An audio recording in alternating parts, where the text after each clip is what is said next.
Hello and welcome to my channel. Thank you for joining me today. Today's video we're going to be using acrylic ink, and this was a requested video by Deneen, and basically she wanted something wintry and that maybe could be used as a Christmas card. So today for the first time I'm using this pad that I've not used before. So it's an A4 Daler Rowney, and this one is a cold pressed. Those of you that are regular to my channel will know I like working on a hot pressed paper for doing my own work, but this is really a pad that I would recommend for a beginner to choose a cold pressed one that's £140 or more. So that's in weight, £140 or more. I wouldn't use anything less than £140 when I'm buying my papers. Okay, so we'll see how we get on with it. So it says Aquafine texture watercolour paper. So it's got a little bit of a texture in, not a lot, nothing too textured, because the trouble is if we use something too textured then we end up not being able to do an accurate drawing. So if you're thinking about doing a card or something that can be used for a card, to begin with you need to think about which way you want your card to open. You may prefer to do your picture this way on, portrait rather than landscape. I'm going to do it landscape because of the pictures I've chosen. So just be aware, some people don't like opening the cards this way and they're harder to stand on the mantelpiece, but I've actually got them, I don't know if you can see because it's in cellophane, but this one, the fold is at the end here. So although it is in landscape, we can still open it and stand it up nicely in the usual way because we've got the fold at the end rather than at the top, so I much prefer that. So here's one in portrait, and this again is using ink, so I use the ink to do the drawing, and then I've put lots of water soluble pigments on top with various things, brusho and watercolour and one thing and another. So ink is great for drawing with, for doing things like that. So that was just to say, bear that in mind when you're doing something to make into a card, that you think about your size of your paper and the shape of your paper before you begin.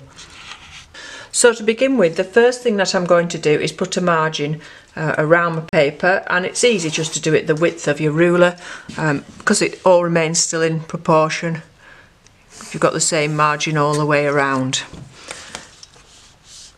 Just makes things like framing and photographing much easier, and it also gives you a margin to test your colours in.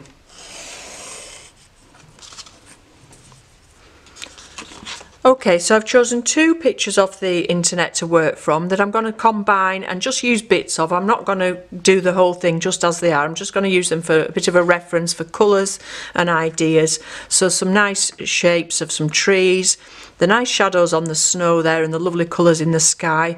I'm going to emphasise, you can't really see here, but there's a little bit of pink and purple, and I'm going to emphasise those colours and make it a bit more interesting than just the blue that we've got there. And I thought it would be nice to incorporate a little chalet or a little building in there, so I've got this picture as well. So they were both from Pixabay, and I just put some general terms in: winter scenes, winter chalets, that kind of thing, and you can find all sorts of lovely pictures for your own work. So today I'm going to do my drawing in pencil. I did think about doing it in ink and having it more linear and with the ink lines showing, but I think it would be quite nice just to stick to doing it as a painting and doing it in pencil. So I want to make a little focus out of a building, so I'm going to put that about here somewhere to one side, and a nice sloping roof. So I'm hoping the pencil lines will show up, but as we go along and we add more colour and things, you'll soon see the shape of this little building coming along. So not keeping it complicated at all, keeping it quite simple, and we can just see the edge of the building on this side. And there's a lot of overhang on the roof there. And I'm just using this picture as reference. I'm not going to stick to it as it is, but just getting the indication of these rafters and things on the roof, and a couple of nice little windows. I'm not going to put the door on the front, we're going to imagine the doors around the side somewhere, and the windows have little shutters on them.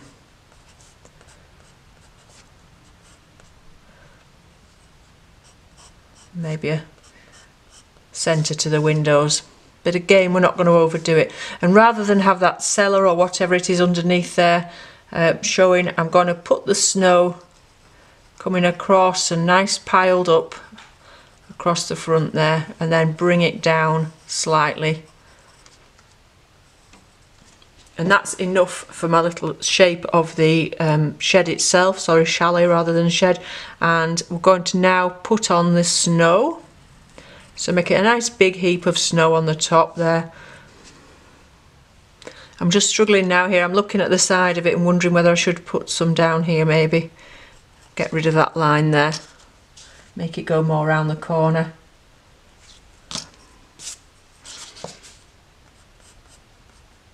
And hopefully these pencil lines will disappear under the ink once we start putting the colours in.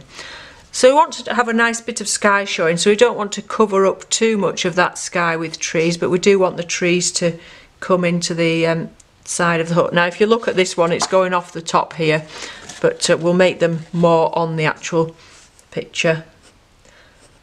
And we'll just put a very brief indication of where the whole mass of the tree is going to be rather than drawing all those lines. So a couple of trunks in and some branches coming down, but just an indication of where the line's going to be rather than doing the whole thing. Some smaller ones behind.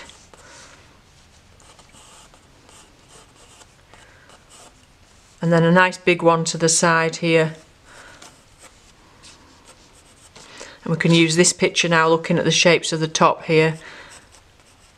But again, we'll just indicate where it is and the general shape of it and the size rather than filling the whole thing in, because we're going to be coming back later and putting all that detail in with the ink. So we've got it coming down like this. We perhaps need some lines, more directional lines coming up here, and we'll do those with shadows and maybe some footprints we could put in leading up to the chalet here. And again, we can do all that with the ink in a moment.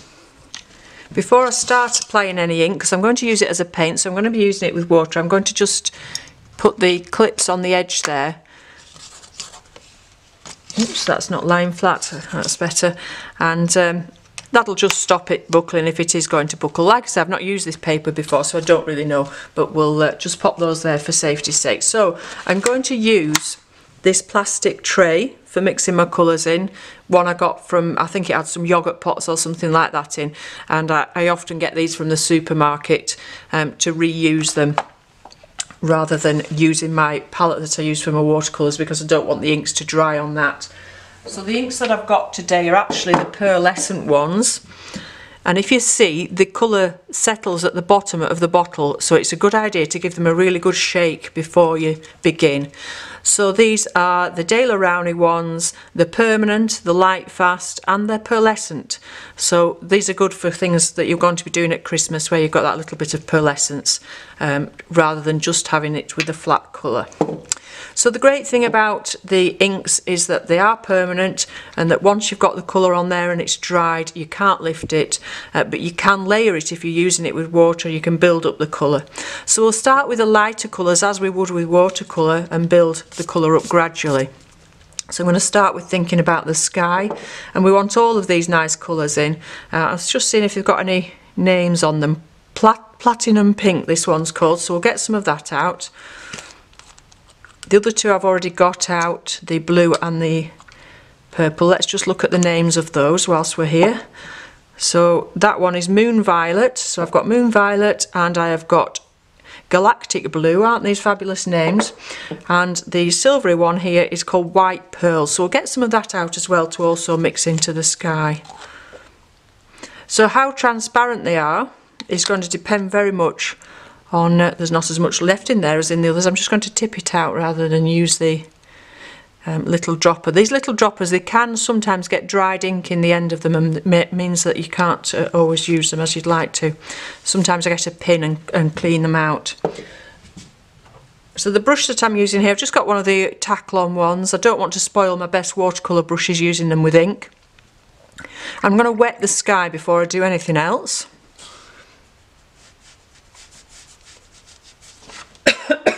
Excuse me, I've got a tickle. So just going around roughly where those tree lines were, down to the ground here and around this larger tree, but just roughly wetting the sky area so that all those colours, when we start to put them on, are going to merge into each other. And the sky's got much different colours in winter to it has in summer. A lot more mauves, purples and greys to get that cool wintry feel. So think about your colours before you start. If you don't have the same inks that I've got and you just have the ordinary inks, or whatever you're using, you may be using watercolour, just have a good think about what colours you're wanting to use.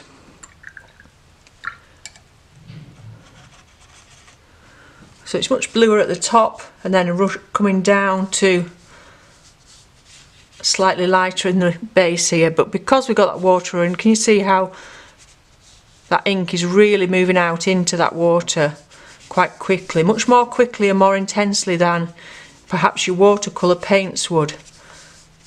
So work quite quickly and mix the colours on the paper.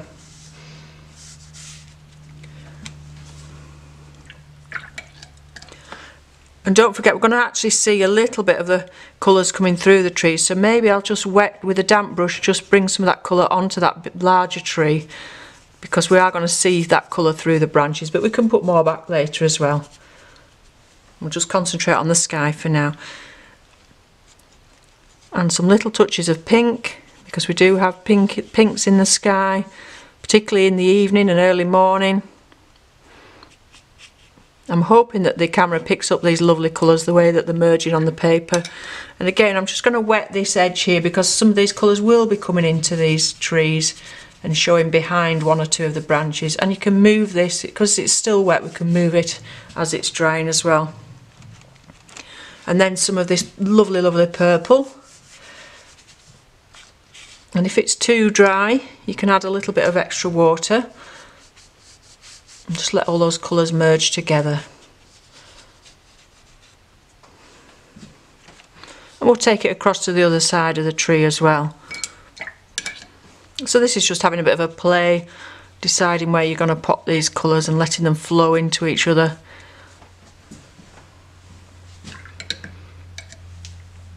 And also deciding when it's strong enough, but because it dries permanent, you can always put some more layers on top and you've still got those layers below if you want to come a little bit darker. But I am actually going to just put an extra bit of blue in the top of the sky here.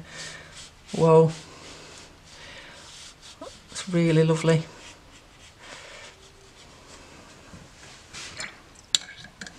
And if you're used to working with watercolours and you're used to your watercolours drying a lot lighter, obviously you've got to bear in mind that these aren't going to dry lighter. This is going to be really nice and intense, this colour.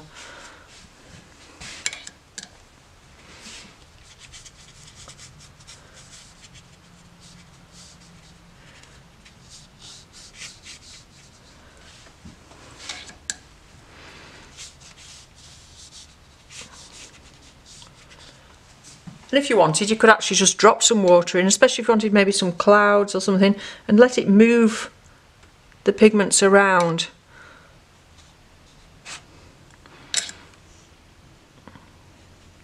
Obviously this needs doing while it's still quite wet. Can you see? We're making some little cloud shapes with the water pushing out those pigments.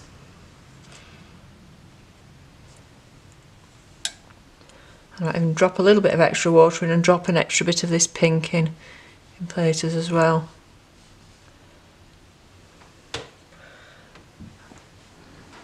So we're just playing, aren't we? Adding colours, building up, but making it nice and bright, especially when you're doing something like a card where you want to photograph it and put it onto a card. You don't want the colours to be dull. You want some nice, bright, intense colours and plenty of pigment.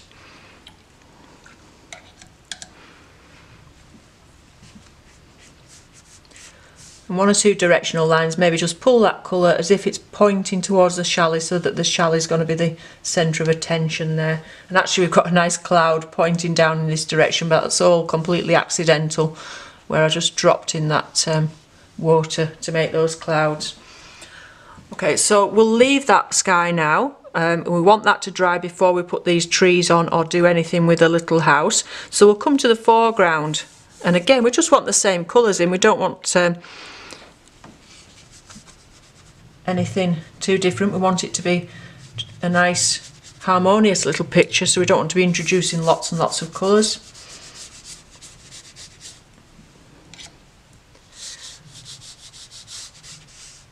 So again, just wetting the whole area quite quickly. Plenty of water. It's a nice absorbent paper, this. I should have said it the first time I've used it, so I'm not familiar with it, but it's taking plenty of water. It's not really cockling much at all. And I'll put the blue to the base, which is going to help draw the eye in, make a nice little frame.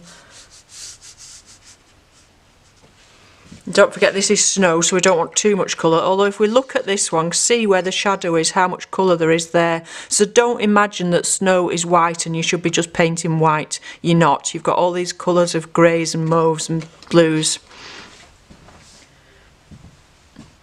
And I'll put a tiny touch of the pink in, because we do want to reflect the sky, and use it for some of these directional lines as well.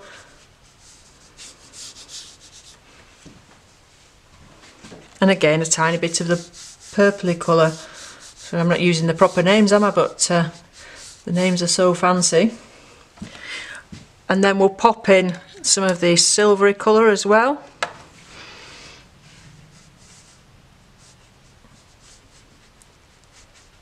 I don't know if the iridescence is going to pick up to the camera.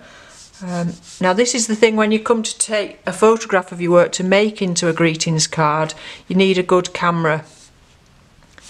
Especially if you want to pick up something like iridescence. So if you don't have a good camera, most phones now have decent cameras on them, but I would recommend that you pop outside or that you're near a well lit room, because that's the main thing. You really want to have good lighting when you're taking your photographs of your artwork. So even if you've only got a bog standard camera, really think about your lighting.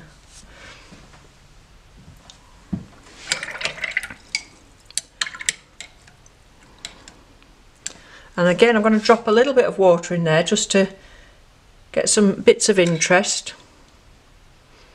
Make that ink move around a little bit.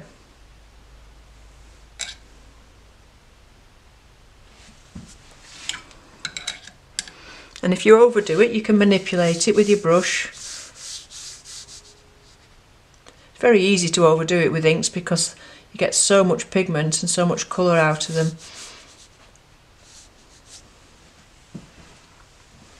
And I just feel this bottom corner needs to be quite dark and intense, so I'm just adding some of the mauve to it as well.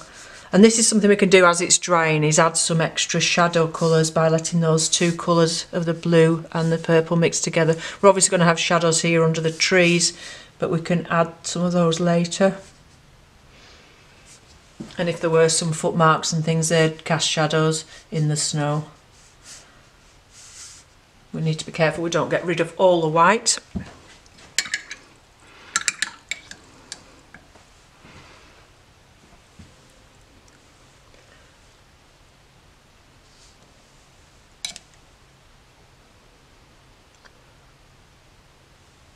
And you can see into the sky now, this has carried on moving. We've got these clouds forming where we've got these sort of cauliflowers where we've dropped the water in.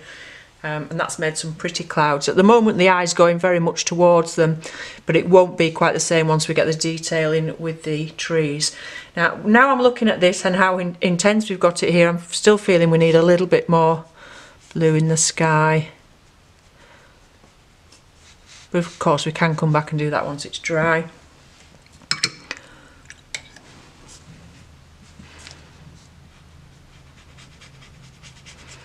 And just soften that edge off before it dries.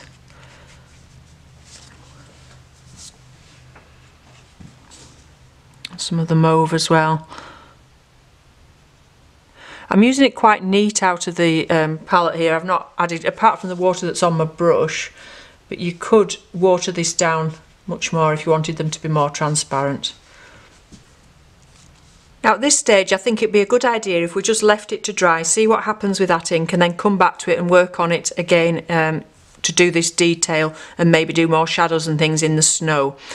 As I was saying, the big advantage to acrylics is how permanent they are and how light fast they are, and the fact that we can carry on working on top of them. So the way, if we work from light to dark and go darker with our drawing as we go along, that's going to be quite easy to layer that on top of what we've already got there. So if we look at the trees, we'll be doing these sort of in negative painting, and we can get these nice dark colours here, perhaps by mixing 2 or 3 of the colours together and draw them quite negatively. So the next thing we do when we come back will be to pop some of the colours that we think we're going to have in the snow. So this is the thing about painting snow, it is not white because it's reflecting everything that's around it, it's reflecting the sky, it's reflecting the ground, it's got light cast on it, so it is not white. There's all sorts of colours in there. If you look here, it's quite creamy, here it's very blue grey. Very few areas of this photograph are actually brilliant white, although we have that assumption in our head because we associate snow with white. So think carefully about your colours and look very carefully at your colours, and don't overdo it with your highlights. Okay, so I'll be back with you again soon once this has dried.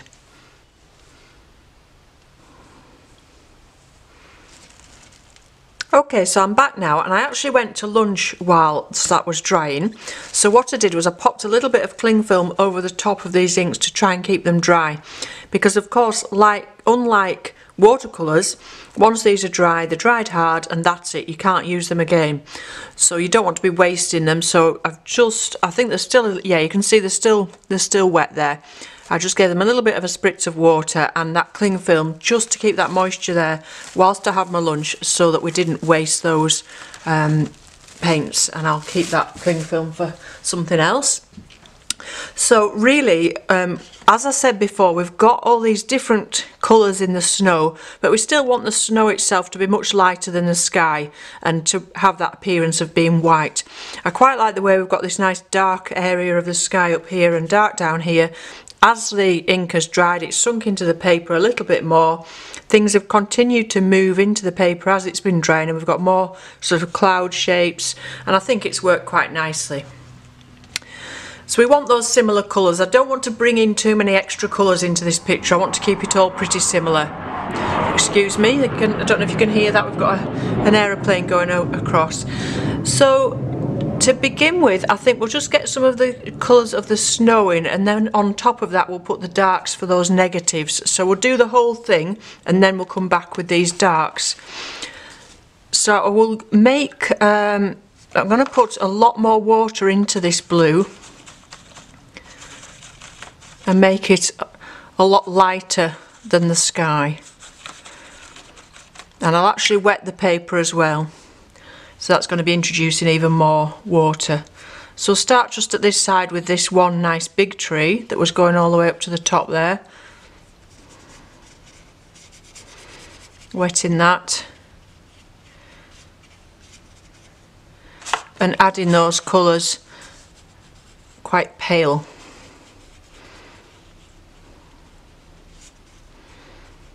But again, because we want a bit of a variety in the tone there, we don't just want that one colour in. We'll pop a tiny bit of the pink in, but again I'm adding some water to this palette, so it's not going to be as strong as where we put it in here. And again with the purple, plenty of water and just a tiny touch of the colour. And add it in 1 or 2 places, not all over.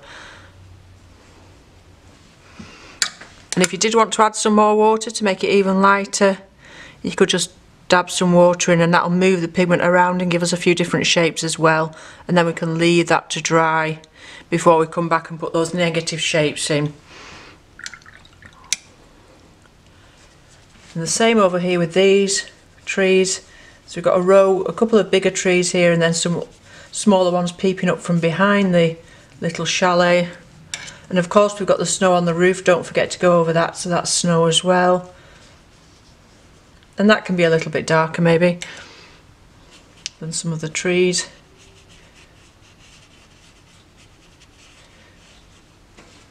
And the same thing exactly again, a little bit of the blue, leaving plenty of white. A little bit of pink here and there just to change the tones a bit, and a tiny touch of that purple again. So we've not introduced any more colours yet.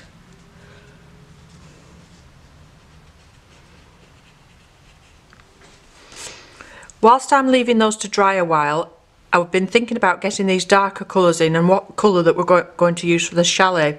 I don't want to introduce a load more colours. So I think for the chalet I'm just going to use this one.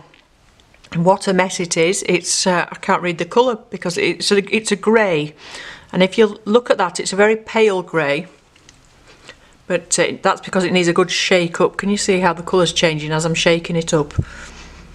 You must remember to shake these up. I didn't want to introduce any browns and yellows and things. I think it's nice sticking to these cool colours. And we could always add some shadows with some of the blues as well. So just get a tiny touch of this grey out.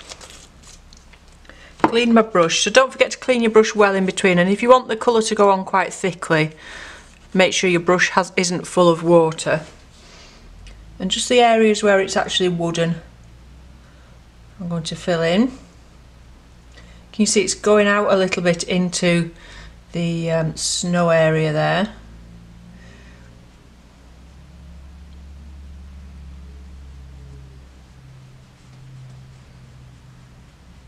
Whoops.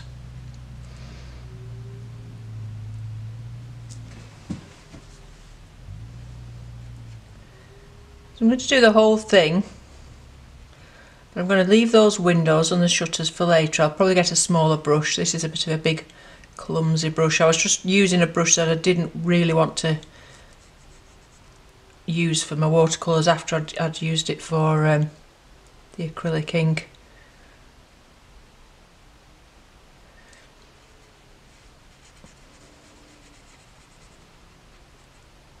So just blocking the whole thing in for now, and then we'll come back and put the detail on top of that.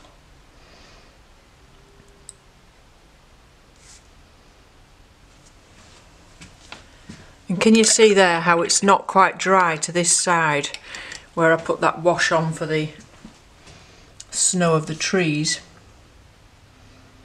And that's bleeding out, so I'll just lift that off while it's wet.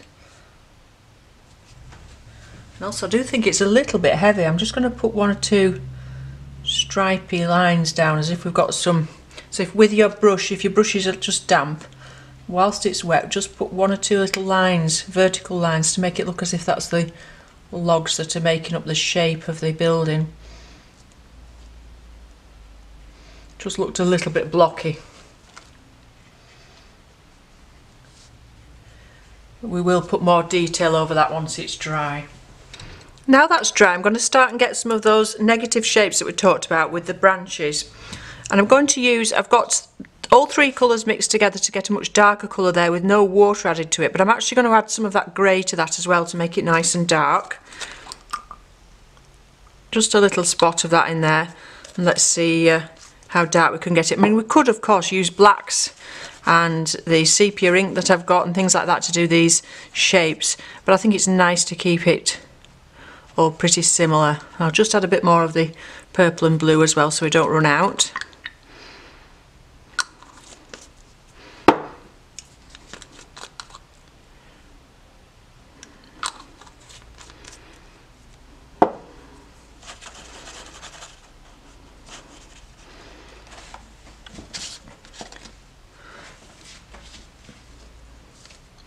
So one shape that we can see quite clearly is the trunks. Get the trunks in first of all of these ones that are behind.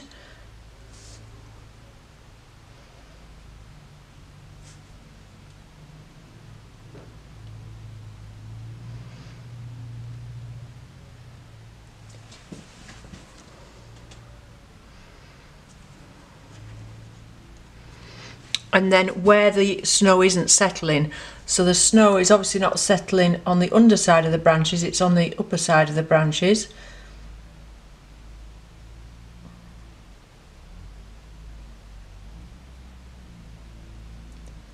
So the whole tree is going to be painted by painting the gaps.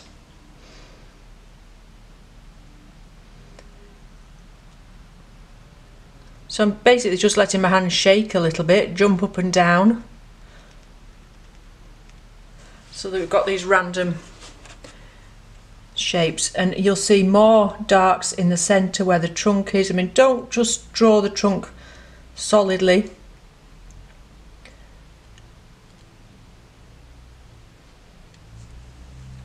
just put an indication here and there of where the centre is and where you've got that trunk coming down. And these come right down to the ground, some of these branches, because they're so laden with snow. And don't forget here at this side we've got the roof. So as well as painting in the negatives of these two trees, or this muddle of trees, I've got them in a bit of a muddle now, we've got a trunk there, you're also negatively painting the shape of the hut roof, the chalet roof.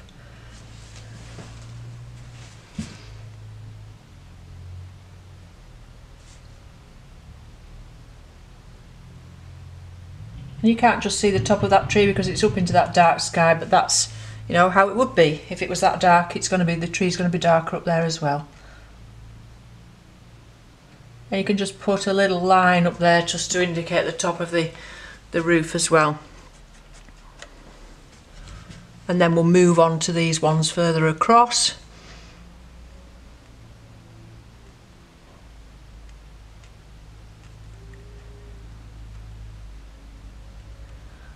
We might not necessarily know where one tree stops and the other one starts.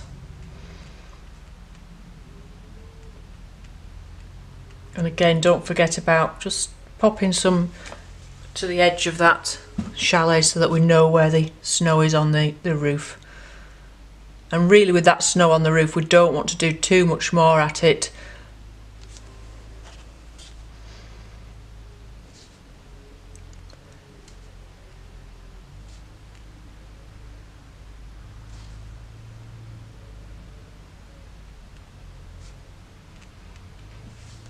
See there, all those three trees are finishing in the same area. I'm just going to make that one a little bit taller. It's nice to have a bit of variety in the height of your trees. Don't have them all just completely uniform. And some of the lower branches come a long way out. And right, again, as I said, right down to the floor because they've got such a lot of weight on them with that snow.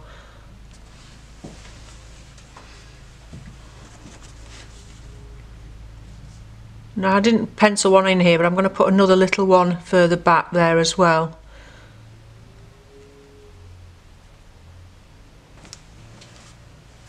And that just nicely frames the little chalet there. I'm going to put some shadow behind the chalet, so maybe just pretending we've got another bit of a trunk.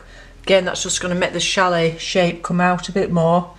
I'm going to put a bit of a line underneath the eaves here, where of course there's going to be a shadow, because it comes out, the overhang comes out quite a long way there. And just one or two bits of lines that could be anything in the distance there.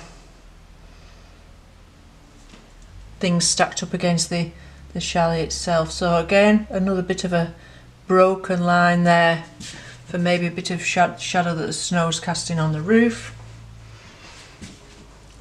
And then I'm going to clean my brush out.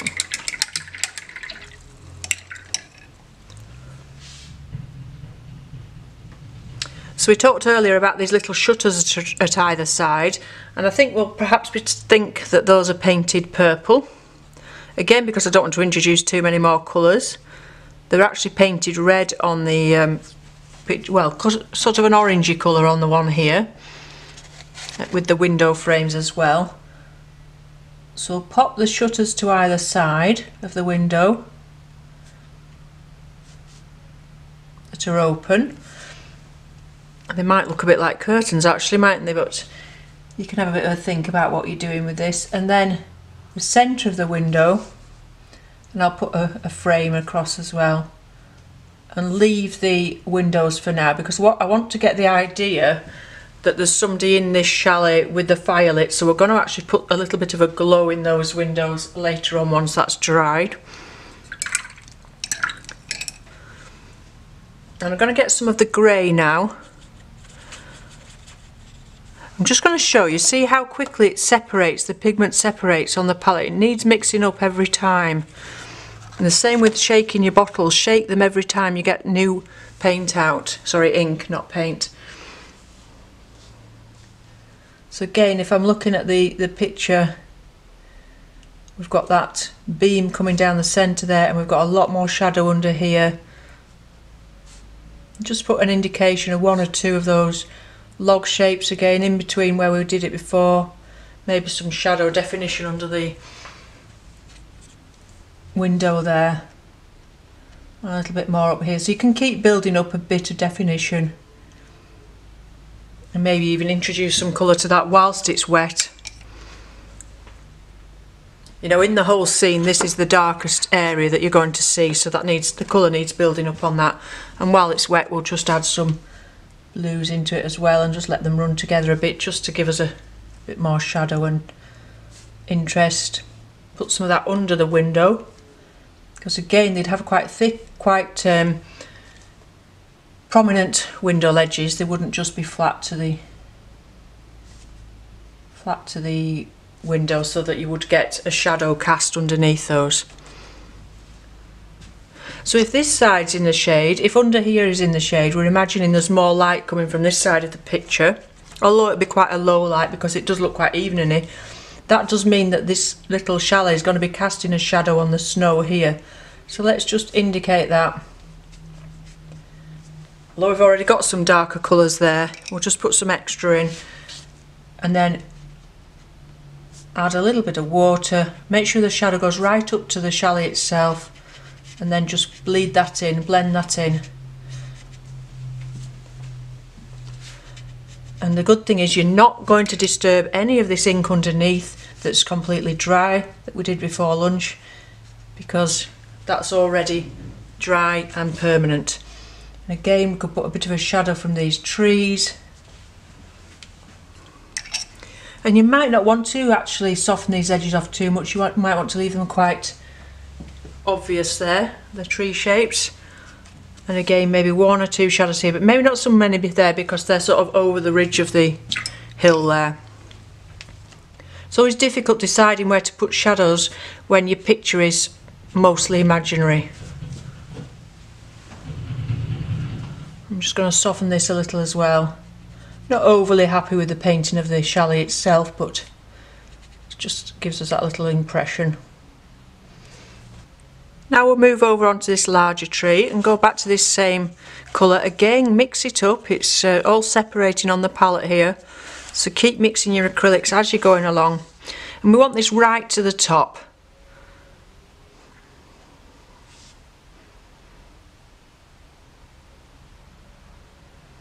And the top branches often curl up, and then because they're smaller, and then as you come down they're going much more this way because of the weight of the snow that's on them.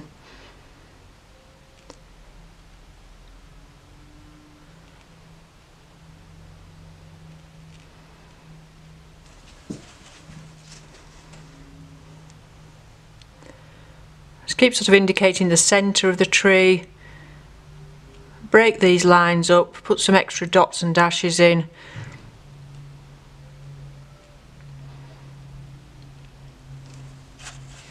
And you just get that impression of that Christmas tree type shape. And you've still got the sky there behind, showing through, and the colour of the snow on the edge of the tree.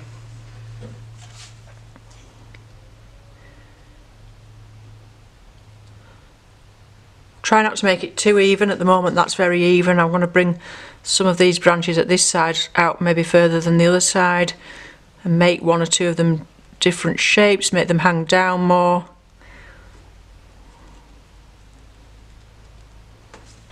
As if there's an awful lot of snow on there hanging down.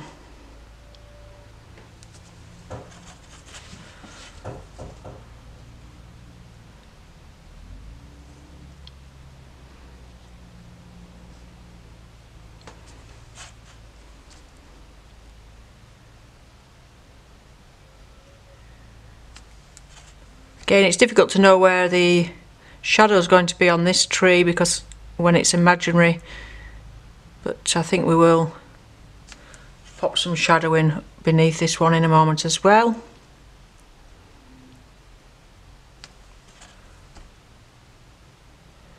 Bit more definition on that trunk. So yeah, these are coming this way. I think we will still have it coming this way a little bit here. I was just thinking if the light was central, they might be going in either direction, but I think we'll have this sort of underneath and this way a little bit. And I'm going to wet that. So it's great being able to just paint on top of those colours underneath without them moving. So that's a big advantage of acrylics compared to things like watercolour. And the intensity of the colour as well.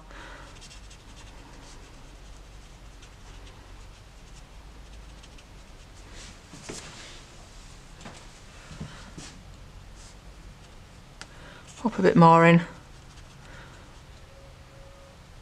And you've still got those other colours coming through from underneath.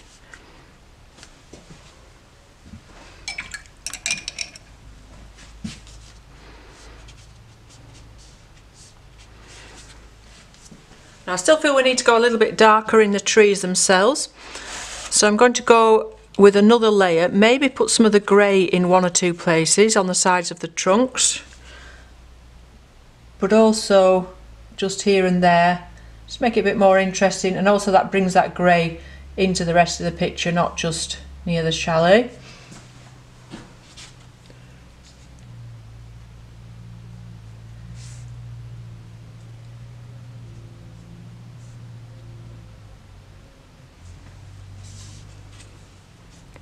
Here as well down the side of the trunk, I just feel it needs to be darker and more defined, just in one or two areas. You might prefer to do this with black, to go really dark. It would look quite dramatic if you did all these negative shapes in black against that lighter sky. Just feeling here we've not got much definition across the edge of that slope.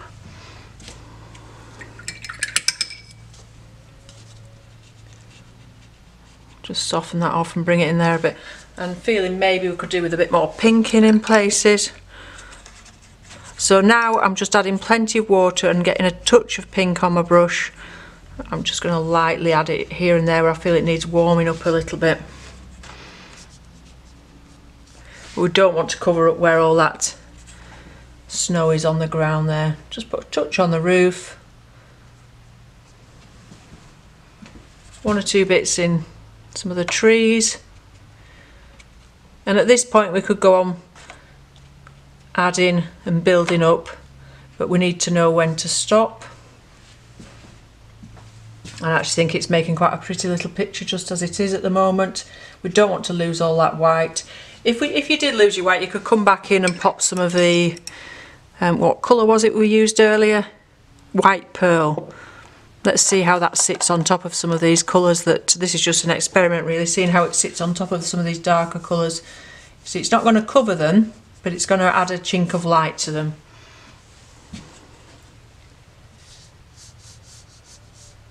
We talked about footsteps earlier and we've not really done them, but I think that would be a bit twee and they would be a bit too small compared to everything else. We would have to be a bit fiddly.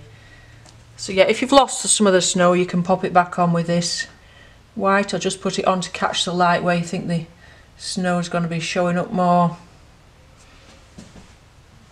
Make it a bit more interesting down the side of the chalet and things.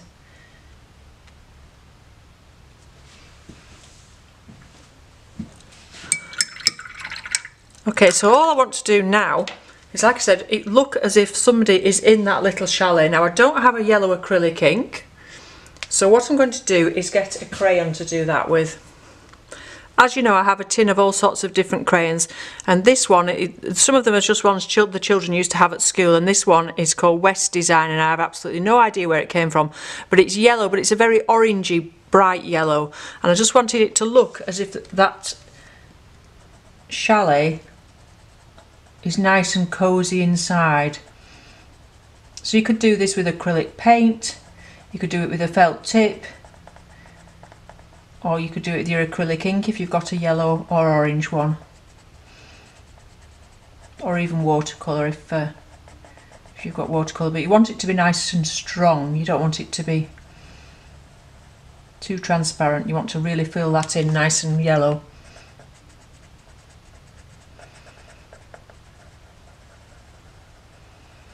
So the whole picture is really quite cold with all those mauves and greys, and then the only pop of warmth is there where the little chalet is with the cosy fire inside.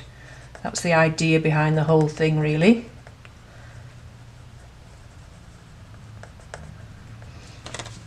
So I hope you found that useful. As I've said, I think I did last year. I did a video on how to convert your drawings into Christmas cards. I'll put the link to that up here in case you haven't seen that. But really, there are lots of ways you could make this into a Christmas card now. You could take a photograph of it yourself, and then what I do is on an A4 sheet, I print 4 out on one sheet, cut them out and then stick them onto a card myself. Just using my home printer. If you've not got a home printer, you can upload the photograph of your image to lots and lots of different websites. I use Redbubble, but there are all sorts of different print websites that you can use to have your pictures printed for you. Or indeed, you could just make lots of little ones and be very busy doing lots of individual paintings. So there are all sorts of different ways to make that into a Christmas card. Now, whilst I'm just looking at it now, we've really not got dark enough in here, so I'm fiddling now. But when you start looking at things when you're talking, really shows up. We haven't got any definition to the edge of this slope here. That looks better to me.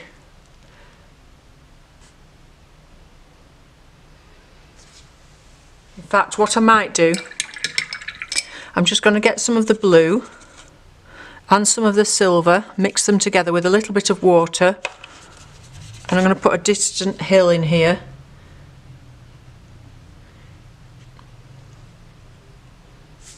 And put it coming around the other side of the tree as well.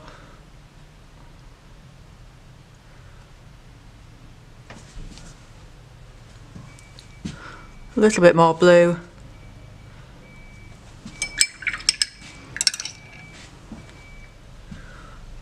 A touch of purple.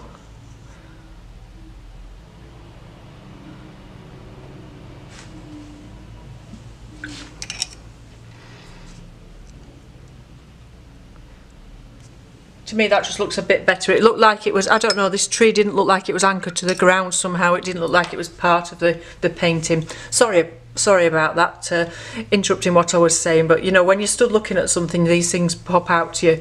So I'm going to leave that there. You would have obviously a lot more time to perhaps go into more detail, get more darks into these trees. If you look at them, you know, they are very dark in the centre where the trunks are, because they've got such a weight of snow on that's casting shadow on the inside, and the tones there are much darker than I've got. I wanted to do it with just these few colours, but you could go a lot darker and a lot stronger. But I quite like that as it is, as a little Christmassy, wintry scene. So I hope you enjoyed that. Let me know how you get on with your acrylic inks in the comments below. I've not used them too much myself for painting with, so this is quite new to me as well, and it's been quite good fun and using this new paper, which I really like, and I'm looking forward now to having a go at it with some watercolours as well, which I may do in the next video. As usual, I will put some links in the description below to the products that I've used. I do apologise that sometimes these aren't exact, because some of the products that are available here in the UK aren't available in the US and vice versa. I've always got a link in the description of all the videos that I do to my associate's Amazon shop, which has most of the products that I use on a regular basis, but again, those are only the ones that are available on the .com site. But even if you're in the UK, you can still click on that link and have a look and give you some ideas of the kind of things that I use. So thank you very much for watching. I'll be back again soon with some more videos. If you haven't subscribed and you'd like to do so, there's the subscribe button below, and don't forget also the little bell icon next to it, which gives you notifications when I've put new videos, but they're there every Monday and Thursday as usual. So thank you very much for watching. I look forward to seeing you again soon, and bye for now.